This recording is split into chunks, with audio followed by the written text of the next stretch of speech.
Welcome to this second commentary video where we have these interviews, and this one is such a great interview. Had a wonderful time talking to Tony Gerard. Yeah, we met Tony Gerard a year ago at Martin Station, and he was playing the part of a French trapper or a voyageur.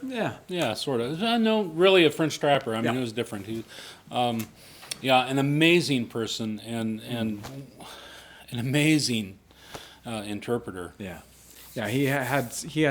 He jumped right in there. You know, we asked him if he wanted to participate and if he had any advice, and he's like, wham, he had some great advice right off the bat. He's highly experienced. So, and you know, one of the fun things about watching this one is you can tell he has a lot of fun doing it. So don't say any more.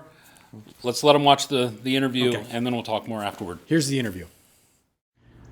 Je m'appelle Jean-Baptiste Le Cascasque. Je suis Anglais, yes? Oui? Huh?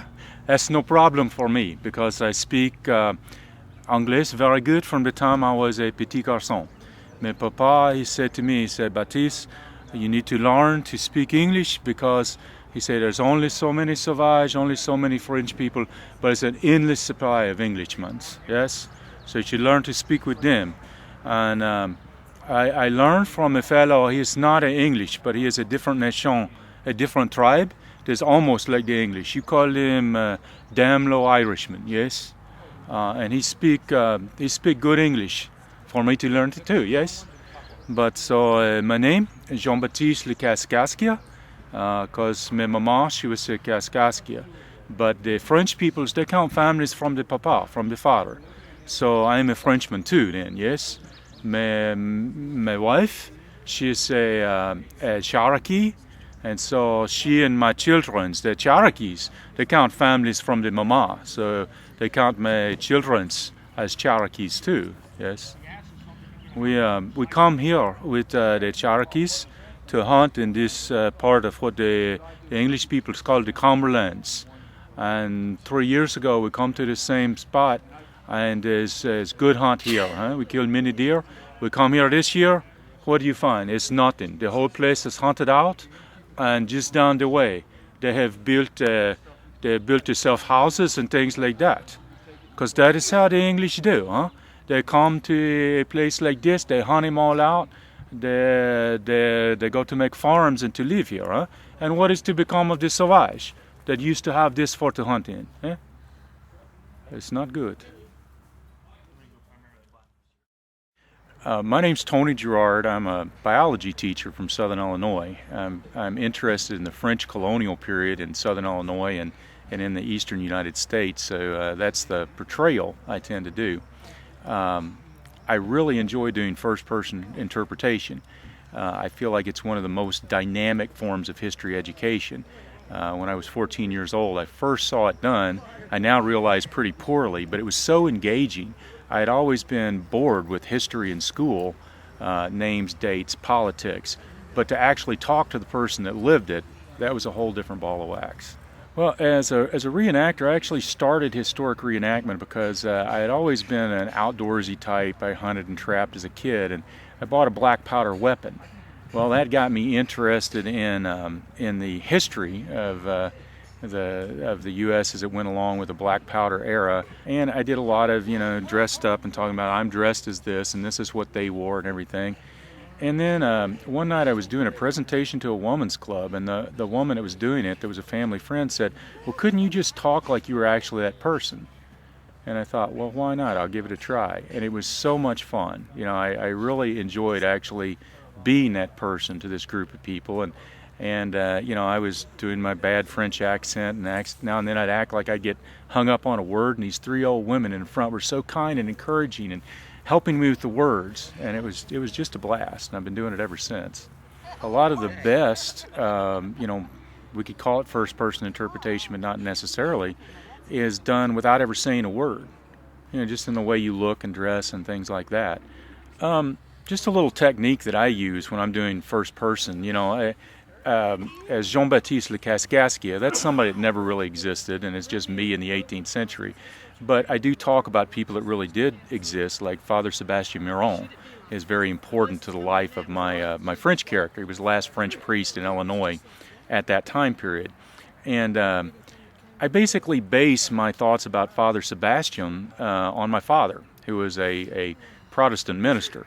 And so when somebody says to me, well, what would Father Sebastian say about this? Or what did he say when you did this? I just think, well, what would Dad have done? And so if you base some of your historic personas, associates, on friends and family, then you're not tripped up as to what would somebody do in that situation. So obviously he's highly experienced from what you can see in this video. The fun part I like about it is he goes back to the very beginning when he wasn't experienced, and someone asked him to do it in a different way. He was doing third person, where he puts on the clothes and he explains, but he's not a person in history. And that is great. And most people stay right there. They don't get any farther. And that's fine if Right. That's as far as they want to take it. If what they're comfortable with. But someone said, wouldn't this be even more interesting if you did it like this? Right. And he goes right out on a limb. Takes the risk. He takes a risk. And he goes right out there and he does it without having a lot of experience, without being taught it. He just does it. There are a couple of things that I noticed too. He, in the first half of the interview, he starts talking about his family. And so it's obvious that he has a backstory developed for this character. Yeah. And he has drawn upon his personal experiences, the relationship he has with his father, to kind of breathe life into this character. I think that's really important. This idea that, number one, people in history, whether or not they're sort of a character we're building to express history that we've learned, or whether they are actually historical persons. They were real people with real personalities, real thoughts and lives. They aren't this static thing in a book. They aren't words. They're real people. And sometimes we have to bring people we know into it that match that character so that we can speak to those people as if they were alive, because we have someone that we can see, we can envision, that we know, that we can put life into these characters. We're not changing history. We're not changing maybe definitely what they thought or what they did, but we're just breathing life into them. We're taking the words and we're turning them into real people. The same can be done with circumstances.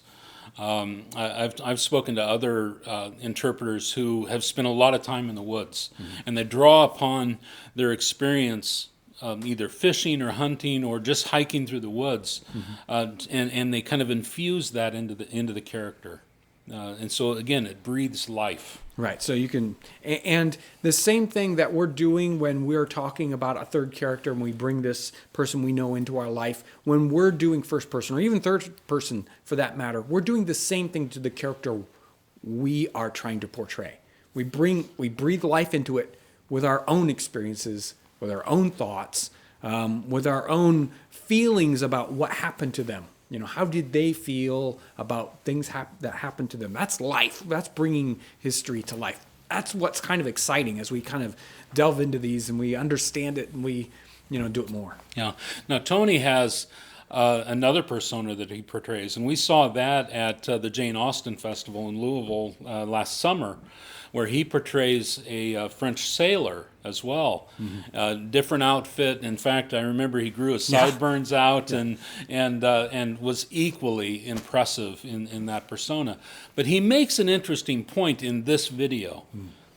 He said, you don't have to go as far as to, well, he didn't say this, but he implied it.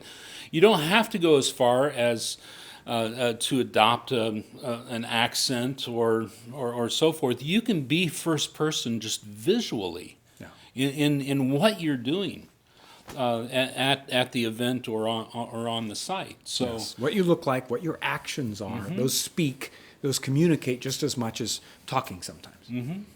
Tony had a lot of really, really good advice, and you got some of it in this video. There's some more incredibly good nuggets. We're going to drop those into some future episodes. So maybe next week, Tuesday and Wednesday, you'll see a little bit more of Tony popping up into future episodes. Such a wonderful interpreter, and we were so much fun to interact with. Great guy. Yeah, thank you, Tony, for for being willing to do that. Yeah. So, and I want to thank you for your interest in what we're doing, the excitement that we're getting in the comment section. It is it's great to be able to do these videos and bring these different interpreters and show them to you as we interact with them. We had such a great time at Martin Station and all the historic sites. We've run into so many incredible people as we continue to do this. I want to thank you for coming along with us, experiencing this, and if you get a chance to try it out, I know you would have so much fun. Thank you so much today for watching.